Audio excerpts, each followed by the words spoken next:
अमरीकी सदर Donald Trump और इजरायली वजीर आजम नेतन्याहू ने पीर के रोज गजा के लिए 20 निकाती मंसूबा दिया।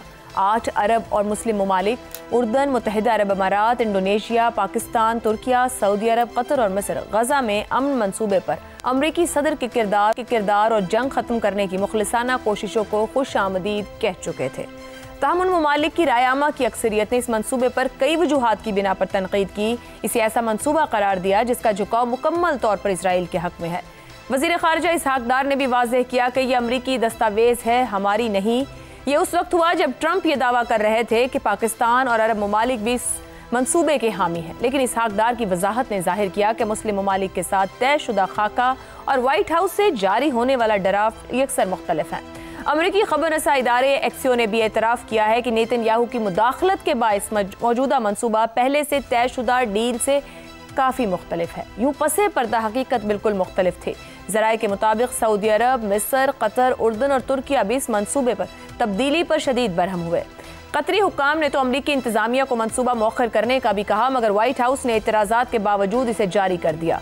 खुद इजरायली अखबार टाइम्स ऑफ इसराइल के मुताबिक नेतन्याहू ने आखिरी लम्हात में मंसूबे में बड़े पैमाने पर तब्दीलियां करवाईं, खास तौर पर इसराइल के वापसी के मराहिल और हमास के गैर मुसल्लह होने के हवाले से।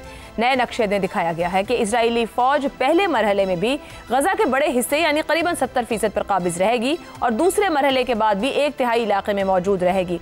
सिर्फ तीसरे मरहले में मुकम्मल इनखला होगा, लेकिन इसके साथ ही पूरे गजा के गिर्द इसराइल का सिक्योरिटी जोन कायम किया जाएगा। मजीद ये कि हमास के अरकान को आम माफ़ी देने के बजाय अब ये शर्त शामिल कर दी गई है कि वो अपने हथियार भी डालें। ये सब कुछ इस बात को जाहिर करता है कि अमरीकी मंसूबा इसराइली मुतालबात के मुताबिक ढाला गया है।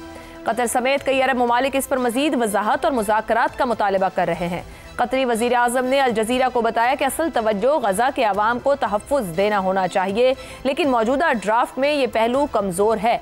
बहुत से अरब हुक्काम ने नाम जाहिर न करने की शर्त पर अमरीकी खबररसा एजेंसी एसोसिएटेड प्रेस को बताया कि ये मंसूबा असल में नेतन्याहू प्लान है, क्योंकि इसमें वो तब्दीलियां शामिल हैं जिन पर मुस्लिम ममालिक ने इत्तफाक नहीं किया था। दूसरी तरफ बाएं बाजू का रुझान रखने वाले इसराइली अखबार हैरिट्स का दावा है कि इसराइली वजीर आजम अमन चाहता ही नहीं।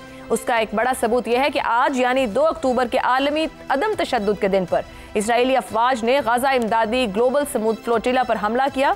पाकिस्तान के साबिक सेनेटर मुश्ताक अहमद समेत 37 ममालिक के 200 कारकुन गिरफ्तार हुए।